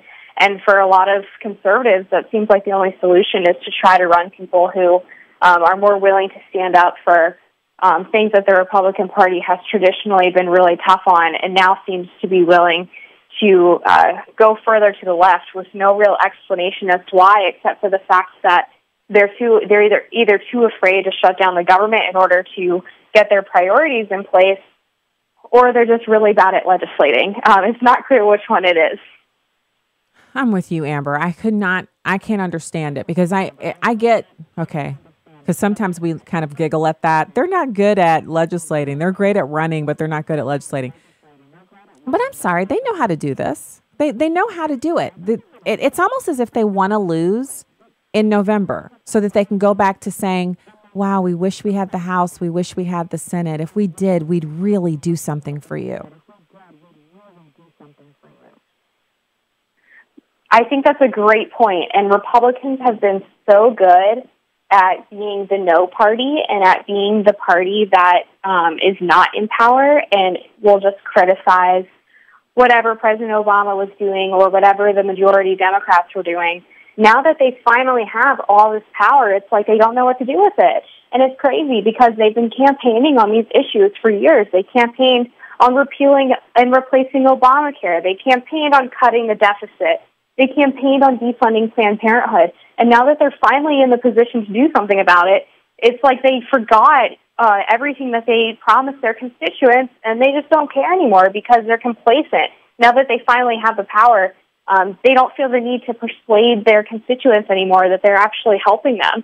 Obviously, tax cuts were a really huge win for the American people, and that's one thing that they're going to be talking about in 2018, but certainly not enough to retain the power that they have, especially when people are predicting some kind of blue wave to be coming through up here in the 2018 midterm. So, they really have to do a better job of explaining to the American people why they should be reelected. And it's hard to even imagine how you could blame people for not reelecting them at this point. So that's how I feel. Can we just, let's just have a moment as if it were only the two of us. Still on the radio, so I'll keep it clean. But I'll say this. This is one of those things where you read the omnibus bill and you read the stuff that the concessions the Democrats have been able to get. And I almost feel like the Democrats need to win. They need to crush you guys in the midterm to kind of, get you back in the game. Right now you're complacent. You're swollen up like someone who's eaten too much Thanksgiving dinner, and you're on the couch and you're barely like awake, and you need someone to kick you off the couch, roll you out into the middle of a busy street. So you have to jump up or you'll die. Maybe you need to be run over a couple times before you figure out that you're not in the right on this. But the problem is, I almost feel like they would be fine with that. They'd be fine with getting crushed in the midterms. They would blame it on President Trump, and then they would spend the remaining 2 years of his term just sitting back twiddling their thumbs as the Democrats work their way through impeachment, which doesn't necessarily mean that the president has to leave office, but it would severely cripple him from being able to do what he promised on the campaign trail. Exactly. And unfortunately, the Democrats have really position themselves as the resist party, as the anti-Trump party, which over the special elections hasn't really been effective. But when you're talking about the anti-Trump party versus the party that has this awful spending bill and little else besides tax cuts to campaign on, all of a sudden that can become a winning strategy because the competition is so slim. All right. Well, we're in agreement. I mean, my hope is that they put this out and they see the backlash, they hear our voices, and they're like, okay, well, we're going to have to do something. And maybe they just let the government shut down, because with only 11% of it being non-essential, a government shutdown nowadays doesn't mean anything. Nothing screeches to a halt. Everything just keeps on going. So, who cares if they shut it down? Shut it down. The majority of the government will still run. Planes will still fly. Everything will still go on. And then they could hammer out a deal that the Republicans can actually respect themselves in the morning. Right, and a government shutdown isn't really as unpopular as some people try to make people think that it is. But if you look at polling, there are issues that the American people are okay with shutting the government down on. One of those, interestingly enough, is DACA, the Deferred Action for Childhood Arrivals program. Nearly half of the country thinks that it would be okay if Democrats shut down the country over DACA. And there are no doubt similar issues on the right where people wouldn't blame conservatives for shutting down the government. I would tend to think that trying to cut deficit spending would be one of those issues where people understood where they were coming from. I would think that merit-based immigration would be something that the American people would be okay with shutting the government down for, considering that's such a popular issue as well. So it's all about figuring out what exactly they can get away with to make a shutdown not as unpopular as it historically has been. And there are some of those issues, and they need to think about messaging those instead of just conceding all of their power over to the minority party. It makes no sense. Yeah, I agree. I totally agree. So last couple of minutes, I'm dying to know your take on, obviously that's a big story, but there's also the kind of winding down of this bomber story where this guy, he's not being called a domestic terrorist. He's being called a bomber. And I feel like because he killed an 18-year-old kid who hasn't even graduated from high school yet. And he was a musician and really great kid going off to college in the fall. He's dead. His mother has been maimed. And the 75-year-old lady who was killed on her way to visit her own elderly mother. And then the other people who were maimed in the course of, experiencing interaction with these packages. But I'm hearing like New York Times said he was, even though he didn't graduate from community college, he eluded. He was very effective at eluding investigators. And without the fatal error of visiting the FedEx, he would have continued his bombing spree. They're making him sound like a hero, which encourages other people to do this kind of stuff. And I'm just wondering what you've seen, in the coverage and if you feel the same way. Yeah, I thought the way that the New York Times framed it was definitely unfortunate. And like you said, it would encourage someone else. Because the reason people do this is because they want attention and they want to be regarded as a hero after they pass away. That's why they kill themselves. They don't go to jail, because they make themselves into a martyr. Really, they should be focusing on the fact that this idiot, got caught because he made such a huge mistake. Because no matter how smart these people think that they are, there's always something that they do that allows the police to catch them. In this case, it happened to be the FedEx visit. But there's always something. And, people need to remember that when they think that they can go out and terrorize Americans.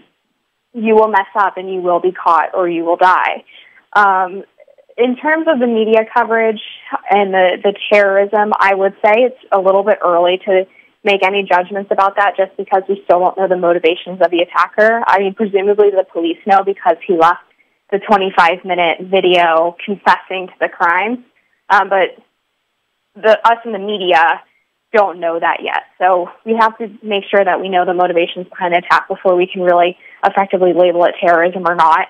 And in terms of there being some kind of political motivation, I'm not sure that there is one, just because his targets seem to be random. But we'll see what comes out with the fact patterns and the more that we learn about it. And I would also note, which was interesting, the videos from the Las Vegas shooting finally came out. And I think those are worth a watch, just getting into the other sort of crime stories that are out there right now. You can see Stephen Paddock taking dozens of suitcases up to his hotel room.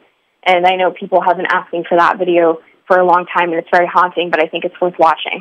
Oh, wow. I didn't know it was out. I'll definitely take a look at that after the show. And that's one that a lot of conspiracy theories abound, because it seems like in most cases they come out with motivations and they come out with a bunch of really good information. And with the Las Vegas shooting, it's been radio silence. It's really been very quiet from the investigators, and a lot of mistakes were made directly after the event occurred. His house getting broken into, even while it was being, protected supposedly by the police. A lot of weird happenings with that case.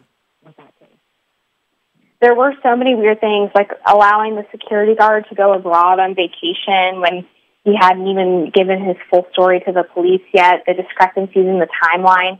And I'm hoping that the release of the video is kind of the first step towards getting all this information out in the open and explaining how this guy wasn't caught before it happened, because it seems like he had been planning it for almost a full year before he put it into place.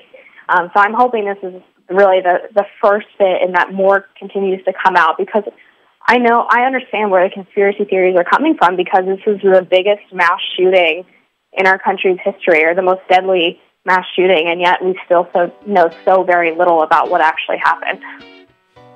Wow, I concur. I'm hoping that with the release of this video, we'll learn more and people can begin to experience some closure on that, because it was so horrifying.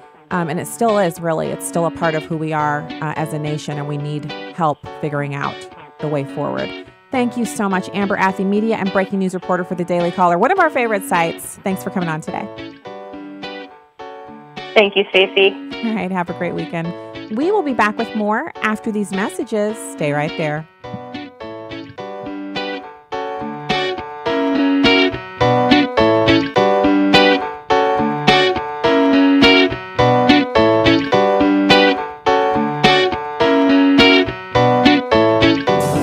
What does it take to live an uncommon life? Here's former Super Bowl winning coach Tony Dungy with today's uncommon moment. Have you ever asked yourself what your purpose in life is? Well, for me, it's touching lives, building a legacy not necessarily on the football field, but in those places that most people will never see, trying to be faithful in the position God has given me. I love coaching football, and winning a Super Bowl was a goal I've had for a long time, but it has never been my purpose in life. My purpose in life is simply to glorify God. I coach football, but the good I can do to glorify God along the way is my real purpose. I want to help people see the path to eternal life through Christ. We are all role models to someone in this world. Tony Dungy, author of the popular Uncommon book series. Discover more at CoachDungy.com. That's CoachDungy.com. Listen to Stacey on the Right with Stacey Washington on Urban Family Talk. She's sharp. I mean, did you hear that? Pointed. Remember that you're not only a Christian on Sunday. And insightful. Deception and lies have been accepted as the norm from the Democrats. But most of all, she's on the right. That scripture from the Bible, it says the heart of the fool inclines to the left. Just kept popping into my mind. Stacey on the Right. Now heard weekday afternoons from 2 to 4 Central on Urban Family Talk. Pastor Joseph Parker. You know, obviously when things are going well, it's much easier to have an attitude of thanksgiving and praise to the Lord. But even when things are going difficult, it's important to know too, there's never a time that's inappropriate for us to thank and praise God. Now some may ask, well, what about when you're going through difficult times, when you're walking through the valley of the shadow of death? We can have two different responses. We can worship or we can whine. Tune in to the Hour of Intercession, weekday afternoons at 1 Central on Urban Family Talk. When an abortion-minded woman hears her baby's heartbeat on ultrasound, she's 80% more likely to keep her baby. I saw the heartbeat, and that touched me strong. Your gift of $140 will cover the cost of 5 ultrasounds, and 100% of your gift goes to saving babies. You can save a baby's life right here in America by donating to Preborn. Donate securely at preborn.com. That's preborn.com. How do we know the Bible is the Word of God and not merely the words of men? This important question and more are answered in The God Who Speaks, a new feature-length documentary from the American Family Association. The God Who Speaks explores the evidence of the Bible's inspiration and authority through some of the world's most respected biblical scholars. Strengthen your confidence in God's Word. Learn more at thegodwhospeaks.org. Welcome back to Stacey on the Right. Deanna, if he said what we just saw in our emails. Let me just relay this to everyone, that apparently from the Trump camp, there is another major announcement that Trump will make today as part of his pledge to, quote, drain the swamp. We keep hearing drain the swamp in Washington. He says, if I'm elected president, I will push for a constitutional amendment to impose term limits on all members of Congress. Correct me, there already are term limits, so what does he mean? Right. Well, there are term limits on the presidency, of course, and one of the big debates for some time has been whether or not the fact that there are no term limits in Congress, whether that helps to breed corruption, because it breeds a whole industry, which we see every day, those of us who live in Washington, of lobbyists who are paid by corporations and groups to influence Congress, and they also give money to the Congress people's campaigns and so on and so forth. So Brooke Baldwin of CNN actually thinks that there already are term limits on congressmen. There are not. And so that's a pretty interesting little clip there because her guest corrected her. Interesting. That's really interesting. So we're going to get back to our coverage of the budget that we were going over. And we were talking about the different line items and the changes that have been made or the changes proposed in this new latest iteration of the spending package, the Omnibus spending package. And so we're down to opioids. And yesterday we had a fantastic interview with the Secretary of Health and Human Services, Secretary Azar. And he was talking about all of the things that they're going to be able to do with these authorizations that have come from the White House, because it has been prioritized as something that needs to be really paid attention to. And we're glad about that. And so this omnibus spending bill increases funding to tackle the opioid epidemic, boosting that lawmakers are saying this boost is a win. So bipartisan support of this. The legislation allocates more than $4.65 billion across numerous agencies to help states and local governments with prevention, treatment, law enforcement initiatives. And this is a $3 billion increase over 2017's spending levels. So it is a significant amount of money over and above what they spent last year. For foreign policy, included in the spending bill is a Taylor Force Act named after an American who was killed by a Palestinian in 2016. It curtails certain economic assistance to the Palestinian Authority until they stop financially supporting convicted terrorists and their families. It unanimously passed the House last year, but Democrats have been opposing it. Don't ask me why. Baseball. Should this bill pass, some minor league baseball players could see a raise this year, but only barely. Save America's Pastime Act exempts pro baseball players from federal labor laws and has been a major lobbying priority for Major League Baseball ever since minor league players began suing the league in recent years for paying them illegally low wages. Under the bill, a player is guaranteed a minimum salary of $1,160 a month. The current minor league minimum is $1,100 a month. Now, mind you, they're playing baseball. They're playing a game, and they feel like they should have a minimum amount that they could be paid. I got nothing. There's only so much outrage you can spread around. Election security. The bill provides $380 million to the Federal Election Assistance Commission to make payments to states to improve their election security and technology. It also allocates $300 million in counterintelligence funding to combat Russian hacking to the FBI. The House also appears to have gone further than the Senate to address concerns about how congressional members are able to use federal tax dollars to settle their sex harassment suits. So they're setting aside $4 million additional dollars for mandatory workplace rights training, and they plan to create a new Office of Employee Advocacy to assist employees in proceedings before the Office of Compliance or House Ethics Committees. But let's talk about this for just a second. Government has a problem. People in government are taking advantage of their employees and sexually harassing them, initiating sexual relationships, and otherwise making their lives a living hell. And so in reaction to that and finding out that the Office of Compliance has just been paying these people off, they've decided to create a new office that will oversee the original office that was overseeing the malfeasance in the first place. Instead of simply outing everyone who's made payments, listing all of their wrongdoings for everyone to see so that voters could make a decision about, are you wondering why we're having so many problems with these people? They're immoral. They're the kind of people who don't think there's anything wrong with sexually harassing their employees or initiating sexual relationships outside of their marriages. So instead of getting rid of them, instead of saying we're going to put this information out there and let the voters decide, they're going to create a new office to oversee the other office and to also add in some training. This is why we have problems. I'm not kidding. This is why we have problems. So they also want to expand the house daycare centers, but instead of reaching an agreement on that, it won't be included in the bill. Anyway, Congressional Research Service is mandating that reports published by Congress's in-house researchers be published online for public consumption. Historically, such reports have not been easy to access online, and a House Appropriations Subcommittee took the lead last year in finally forcing transparency. The District of Columbia also has a line item. They're going to see a slight dip in their federal funding. Yawn.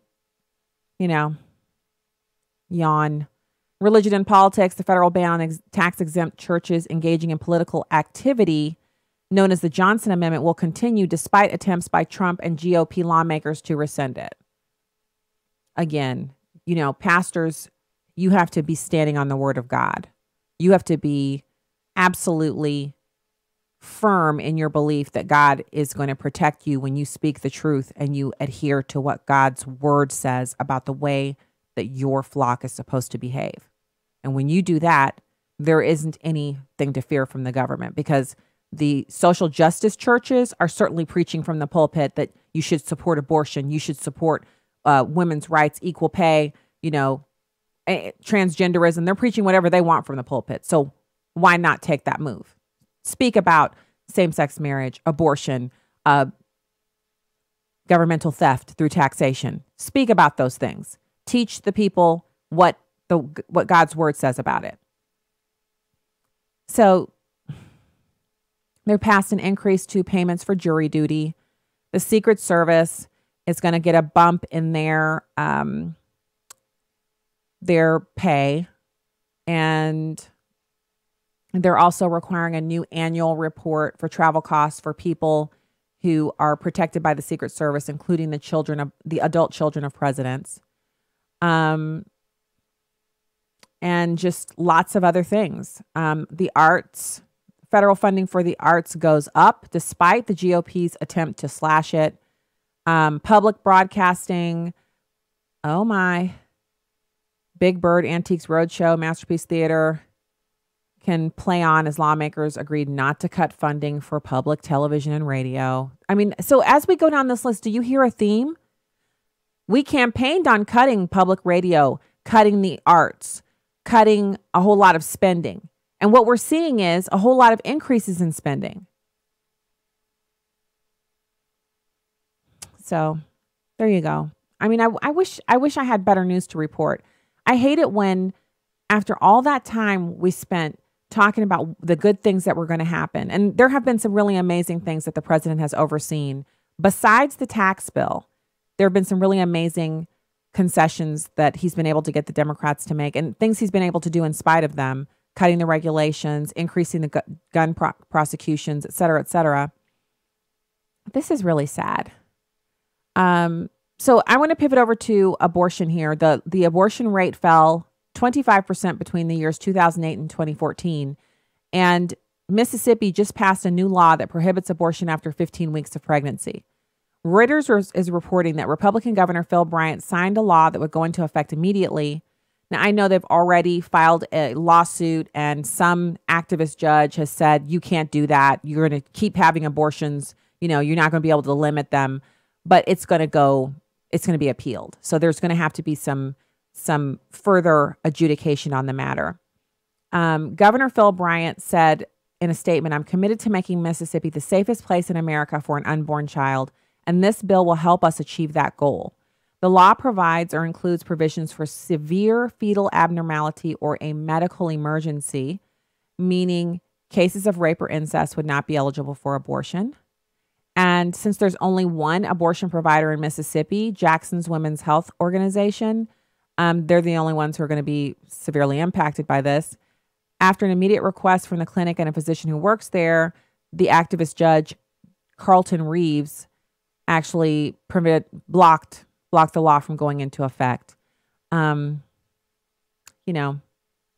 think it's kind of ridiculous, but obviously that'll have to be appealed, and we'll see what happens. So that is kind of the breakdown for everything that we've had going on news-wise. And of course, also breaking is the House Intel Committee has now voted to shut down the Russia investigation and to release the final report.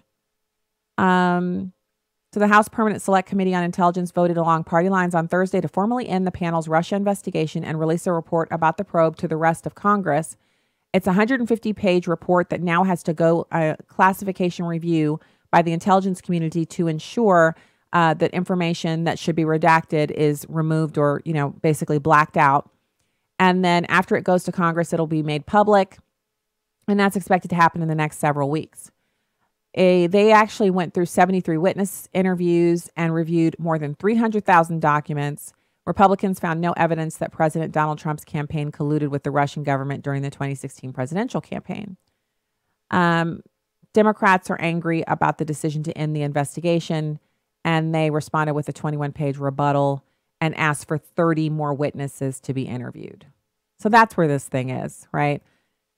If there was something, certainly we would have heard about it. There's this story. I don't want to gross everybody out in the listening audience in the last few minutes of the show, but there is this story about Brazilian women trying to get impregnated by sperm donors from the U.S., white sperm donors from the U.S., so that they can have children who are lighter in skin complexion, because in Brazil, the lighter the skin complexion, the more government benefits you're eligible for and the better you can do in society. That is like one of the weirdest stories I've seen in ages, but it is a story that's out today. So what did you guys think? Did you feel like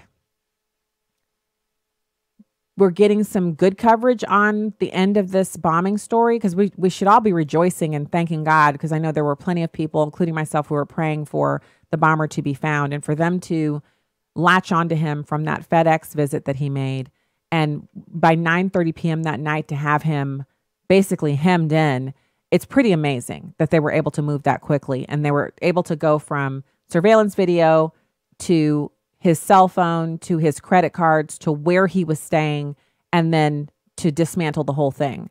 And he'd actually been suspected of making some additional bombs, but it turns out it looks like there were just the 7, and they were all accounted for because the last ones blew him up. So yeah, it's pretty amazing. Pretty amazing. They did some good police work there. And in other news, the Dow is down 724. This is the worst trading day since February 8th. The Trump administration actually unveiled tariffs designed to punish China for intellectual property theft. And Boeing's stock price dropped 5.2%. Caterpillar and 3M both closed lower. The 30 stock index also briefly entered correction territory for the first time since last month. It's not time to wail and rend our garments and throw ash on our foreheads. This is normal. Reactions from the market are normal to big news items. Now we have to see what the Chinese government will do. They know they're stealing and pressuring Americans into giving away their intellectual property. So the question is, are they going to stop? Will they balance out the trade between our two nations so that the tariffs don't have to be fully implemented?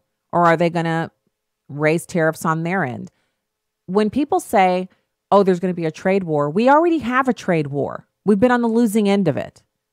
And everyone, oh, everything's fine. Look around. Not really. Our small towns are emptying out. We have towns literally just disappearing off the face of America because the towns no longer have any businesses in them. And so while we enjoy Walmart and Target and these big box stores, those stores drive out small businesses because their goods are made overseas. So we have to have some balance. I like cheap merchandise just as much as the next person, but do I really need my whole house to be filled up with all of that and towns in America to die? Surely there's a happy middle there that we can look at. All right. It's been great to be with you today. God bless you. Have a great night. StacyOnTheRight.com. Hit the subscribe button. And we'll be back with you again tomorrow. All right. God bless.